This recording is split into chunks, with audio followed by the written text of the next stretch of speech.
Game begin. Well,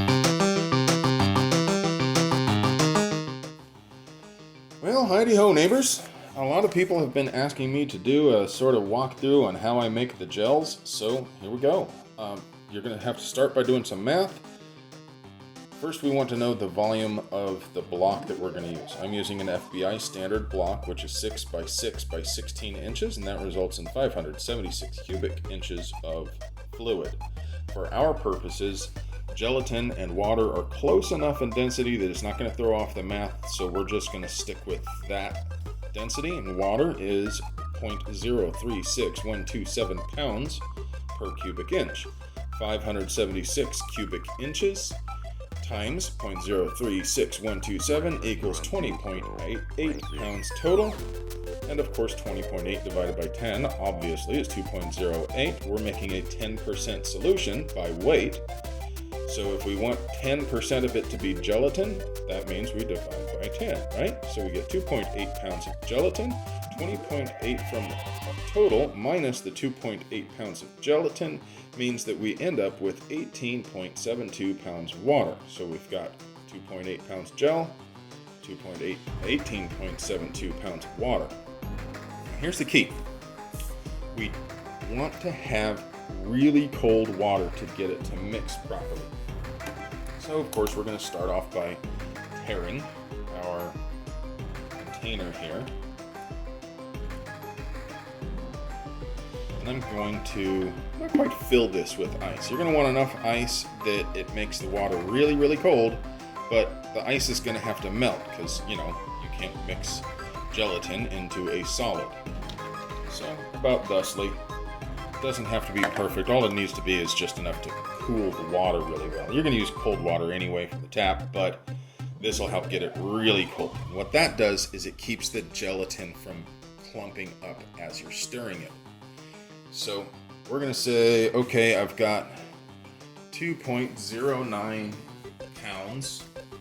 So now we're just going to keep a running tally of how much weight of water we've got here. So we've got 2.09. That goes into El Bucket.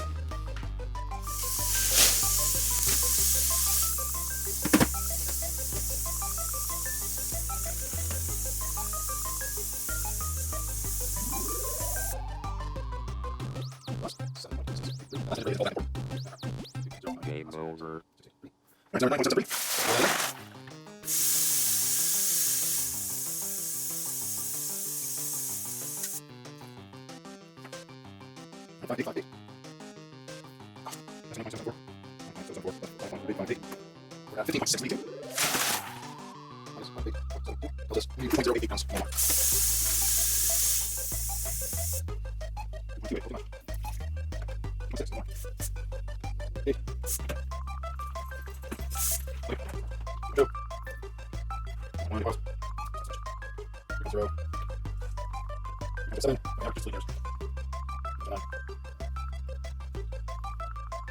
Okay, that's close enough. That last digit isn't particularly significant. So we're at 3.084. That's 4 thousandths of a pound short. We're going to call that good enough because that's literally like 3 drops of water. Okay, so now we have a bucket.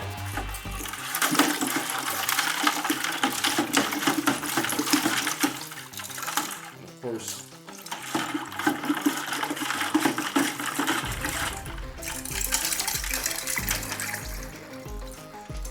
you can't see it, but you can hear it. There's a fair amount of ice still unmelty. I'm going to stir it up until this ice is pretty much all melted. If you try to do this with hot water, the gelatin is going to clump up and it's going to take forever to melt down those clumps of gelatin. If you do it with cold water, it'll mix in thoroughly and then all the granules will soak up the water and then it'll melt easily. Trust me, use very cold water.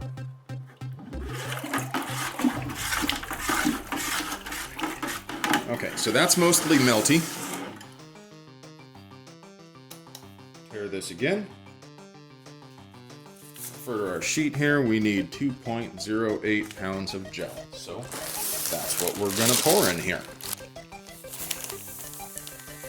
This is from Custom Collagen.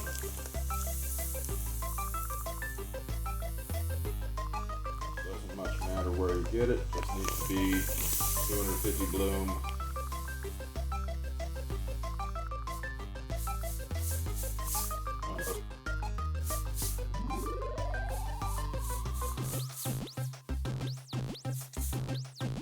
Game over.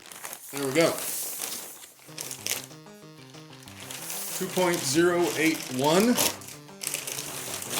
That's going to be close enough for government work. You want to get this thing spun up real good, and then you're just going to kind of pour in at a fair to middling pace.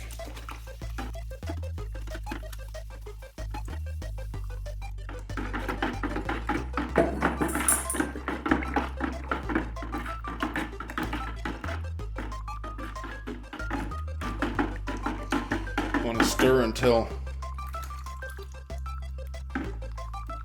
make sure there aren't any clumps. Let the drum beat go. And then, let it sit. Let it sit for a few minutes. Stir it again. Let it sit for a few minutes. And then heat it. Okie dokie. After a few minutes, it's going to start to look like thin applesauce.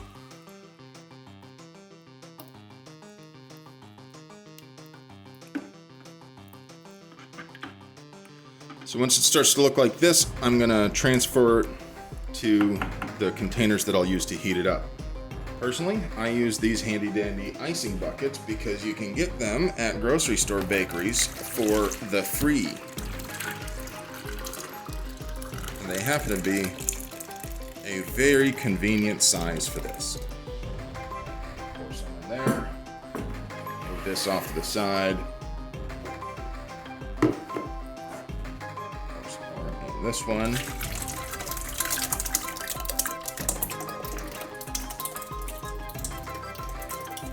I'll be careful not to slop this around or your wife will get super pissed.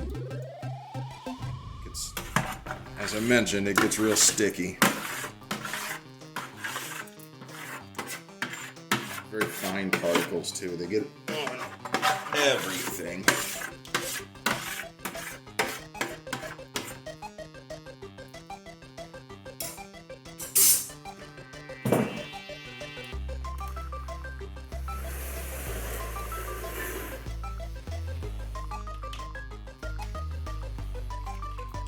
I pour this back and forth a couple of times just to give myself warm fuzzies about it being mixed well.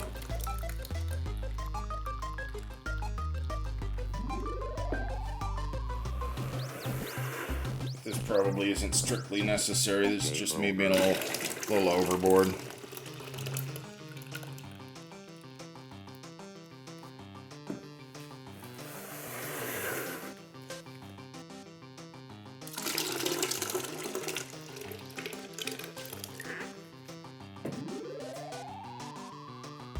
Close enough to the same. Once it's mixed, it doesn't really matter so much if it's a little different. We got to heat it all, and then we'll transfer to the molds. Okay, so you need to heat this in a double boiler for sure. You do not want to heat this in a pan with direct heat. You'll scorch the gelatin at the bottom. It's just bad news. Don't do it. As I mentioned, I use these plastic icing buckets because the grocery stores will let you have them for free. Most of the grocery store bakeries, the icing comes in these buckets, and of course they have to throw them away, and if you can save them a trip to the dumpster, they are happy about it. I use these things for everything. Use them for, as you can see here, brass and food storage and just all kinds of stuff. They're handy little buckets, and you can't beat the price. It would probably be a little bit more efficient, go a little faster if I used a metal double boiler. But I'm a filthy poor, and I like to freeze. So, heat it, stir it occasionally, measure the temperature. Once it gets to 140 degrees, take it off the heat and pour it into a mold. Okay, so obviously clean and dry the molds, and we're talking a really high level of clean because just the slightest amount of bacteria, like beer and wine levels of clean, can spoil it. And this gel is just a great place for the bacteria to grow, mold and whatnot. Make sure it's good and clean. I found that one thing that really helps to get the stuff back out is I drilled a hole in the center. I put a little piece of packing tape over that hole, which is thin enough that it doesn't really make much of a disturbance in the gel. But when I go to decant the mold, I can poke a tiny little hole in that and blow into it, give it a good blow job, and it'll come right out. The other thing that helps it a bit is just a thin, light coating of vegetable oil. Helps keep the gelatin from sticking to the steel. Game over. Don't need to go all crazy with it. Once the gel reaches 140 degrees, put the mold in a cooler. Where the cooler is going to be, because once it's in there, you don't want to move this thing around because you're almost certainly going to slosh the gel around, and that would be bad. Then pour the gel. Try to avoid foaming as much as you can, but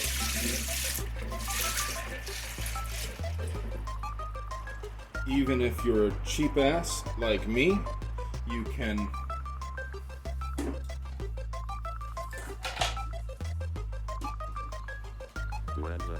even if you're a cheap ass like me and you don't use jet dry to avoid the foaming, it doesn't matter because you can use a slotted spoon to scoop the foam right out. Get some bubbles like this, no big deal.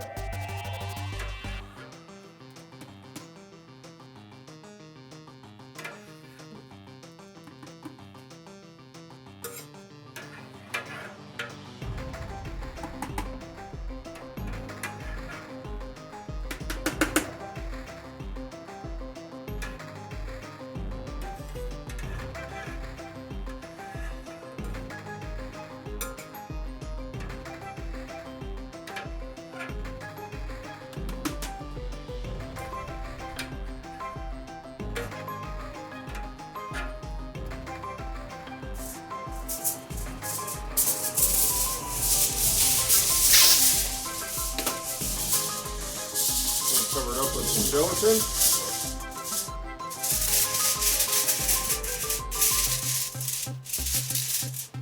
And cover the mold with some aluminum foil. Now, you can cover it with whatever. Doesn't matter, really. It does need to stay covered because you don't want to lose water to evaporation. If you use aluminum foil like I did, make sure that the aluminum foil is not in contact with the gel. It will rust through like that because it's super thin, and that will leave a discoloration in the gelatin.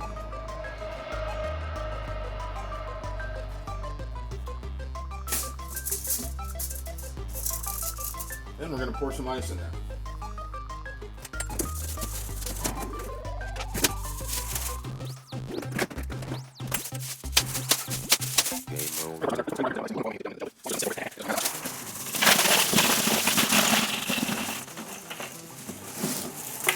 Now at this point, you strictly don't need to put ice in here. That just helps it cool a little faster, a lot faster. You could just transfer it directly into the refrigerator right here. But if you do that, two things. One, if you do that, obviously it takes longer, more of a pain in the butt. Two, as something cools, like gel or beer or wine or food in a crock pot or whatever, microbes can grow in there and spoil it. When it's really cold, it's fine. When it's really hot, it's fine. But that danger zone around 80, 90 degrees grows microbes super fast. So I like to cool it down quickly. Also, I have to make a whole bunch of it for this next batch of testing, so it is to my benefit to get it all cooled down real fast. It'll last in the fridge a lot longer if you cool it quickly. Once you got a pack full of ice, let it sit. Transfer it to the refrigerator when you feel like it, really. Ideally, obviously, you want it to cool down quite a bit. You need to get it good and cold. It needs to be the same temperature throughout. Before you use it, it has to be exactly 39 degrees throughout the block. So to get that consistency, you definitely have to leave it in the refrigerator for a couple of days. This is just to pull a whole bunch of the heat out. It could get too cold in here, could get a little bit warmer than it needs to be. Then transfer into the refrigerator, let it sit at exactly the right temperature, measured by a thermometer for real. Shift them around from time to time, make sure that they're very, very consistent all the way throughout. Do not let them freeze or they'll crack, and once they come back up to temperature, you'll have to melt them again because the cracks will remain even after they're not frozen anymore. Once the block is cooled, you want to pull this aluminum foil off. As I mentioned, if this dips into the gelatin, it's going to corrode through really quickly and discolor the gelatin. If that were to happen, I have a neat trick that'll fix that. You lay some plastic wrap over the gelatin, pour boiling water up, scoop out the bit that was discolored, lay the plastic wrap over the gelatin, pour some boiling water on it, and it'll melt just that little bit of gelatin. And then you can take the plastic wrap off, the gelatin will recool, and you'll have a nice pristine block again. There's always going to be a bit of condensation on the top. Pour that off. Dry it. And if you're only making the one block, you can and probably ought to transport the gelatin in the mold. I'm making mini blocks for a big huge batch of testing we're all doing for ARFCOM. So I have to wrap each one of these. But either way, when you decant it, it's going to work about the same. Once it's dry, you'll want to, if you're decanting it, if you're storing it, you're not going to have to do this until you get out of the range. To get ready to take it out of here, you need to peel it back from the edge a little bit, help unstick it. Before you pour into the mold, it's a good idea to put a light coat of vegetable oil on everything. So that's not strictly necessary. It'll come out either way. It makes it just a little bit easier. Put some vegetable oil on there.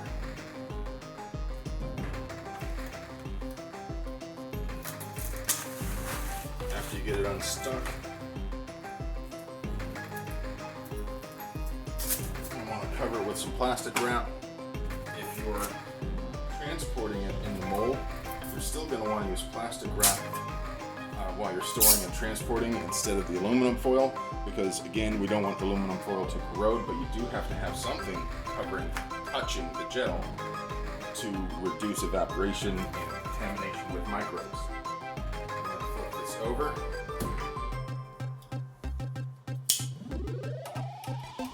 Poke a little hole in that tape we put on earlier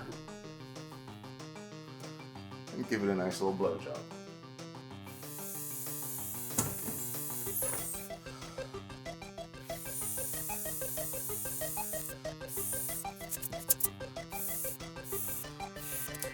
Could use compressed air, but I tried that once with clear gel and it was disastrous. It damaged the gel severely.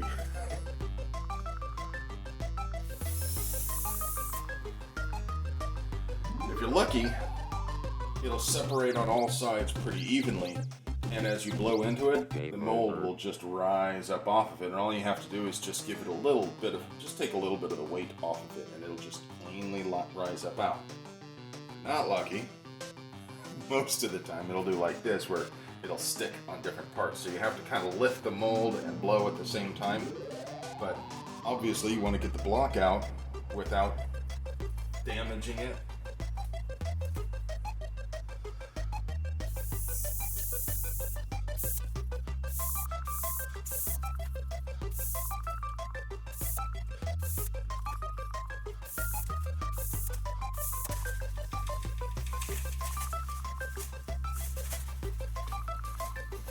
There we go. When the drum beat goes Whew. like this. Killing what few brain cells I have left. Alright.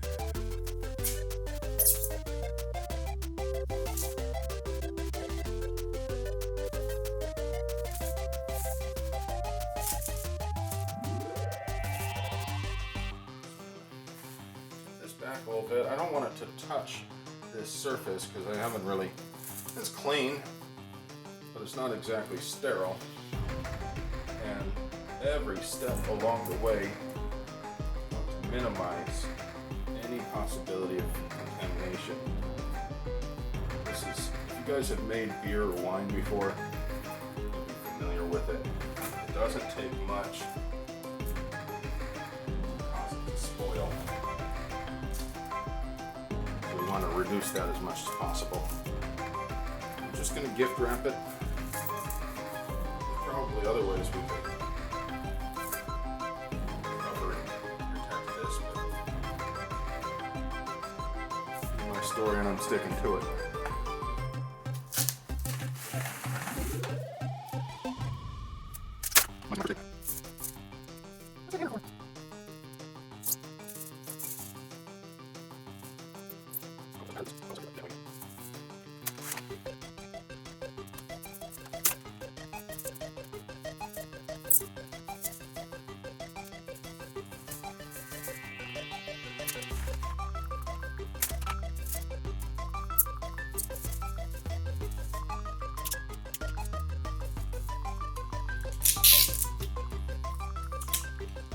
I'm going to tape the ends up just to keep them from flapping in the breeze. That's it. Put it in the refrigerator. You're going to want to Game over. You're going to want to get the refrigerator to exactly 39 degrees and keep it there for 3 days. You'll notice that the temperature is going to fluctuate a fair amount as you're messing with it. Make sure you give it at least 6 hours or so between each temperature adjustment. Obviously, it's better to get that temperature stable at the point that you want it before you put the gel blocks into it. They are a pretty big thermal mass. It's going to change the temperature inside of that fridge pretty easily. There's a lot more specific heat capacity in water than in air. Should go without saying. But the bottom line is, you got to get the inside temperature of these to 39 degrees Fahrenheit exactly. If it's not exactly that, it's not going to calibrate right, it's not going to produce accurate results. And it takes, literally, it takes a couple of days for these things to stabilize in temperature. So I would plan to finish the gel block at least 3 days before you plan to use the gel block.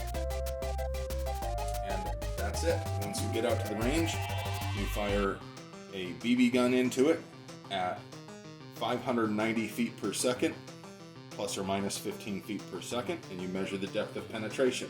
If the BB velocity was 590 plus or minus 15, and if the penetration depth is 2.94 through 3.75 inches, anywhere in that range, it's a valid block. If the velocity falls outside of that range, you'll have to shoot again. If the velocity is within the correct range and the penetration is not, the block is not valid. That's it. I love you.